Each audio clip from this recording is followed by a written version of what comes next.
Ambedkar trust मनपूर्वक अभिनंदन करतो की बाबासाहेब आंबेडकरांच्या जयंतीच्या निमित्ताने आज मोठी शोभायात्रा नांदेड शहरामध्ये निघत आहे। आणि या शोभायात्रेचे एक वैशिष्ट्य आहे की डीजे मुक्त आणि फक्त एकच पर्टिक्युलर समाज नाही तर सर्व समाजाने मिळून एकत्रितपणे आज ही शोभायात्रा गिरीश जाधव आणि त्याचे सर्व सहकारी मिळून यांनी काढलेली आहे आणि त्याच्यामध्ये आम्ही सर्वजण सामील झालेलो आहोत।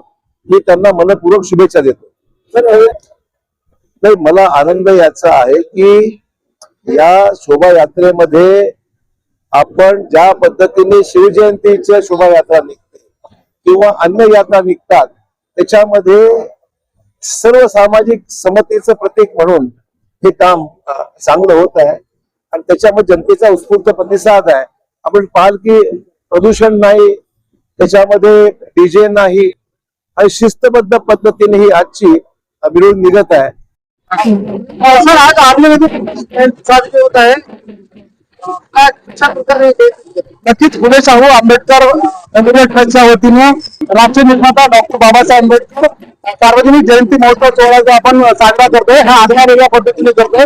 या सोहळ्याचे जे वैशिष्ट्य आहे यामध्ये पारंपरिक जे आदिवासी नृत्य आहे, पालघर येथील जे आदिवासी नृत्य आहे त्याच पद्धतीने ढोल पथक आहे, बंजारा नृत्य आहे, लेझिम पथक आहे आणि या ठिकाणी जे आहे नदीमध्ये डॉक्टर बाबासाहेब आंबेडकर रमाई आणि गाडगे बाबांचा जिवंत देखावा सुद्धा या ठिकाणी आणि पारंपरिक पद्धतीने जे बैलगाडीमध्ये ग्रामीण भागामध्ये जयंती काढल्या जाते त्या पद्धतीने हे करण्यात आलेलं आहे। एकूणच हे सुंदर जयंती महोत्सव अत्यंत मोठ्या प्रमाणामध्ये साजरा केला जातोय आणि एकूणच हे जयंती महोत्सव जे आहे सर्व जाती धर्मांचा आहे। त्यामुळे या जाती जे जयंतीचे जे वेगळे वैशिष्ट्य नक्कीच हे जयंती महोत्सव जो आहे डीजे मुक्त आहे, बॅनर मुक्त आहे, त्याच पद्धतीने वर्गणी पावती मुक्त आहे।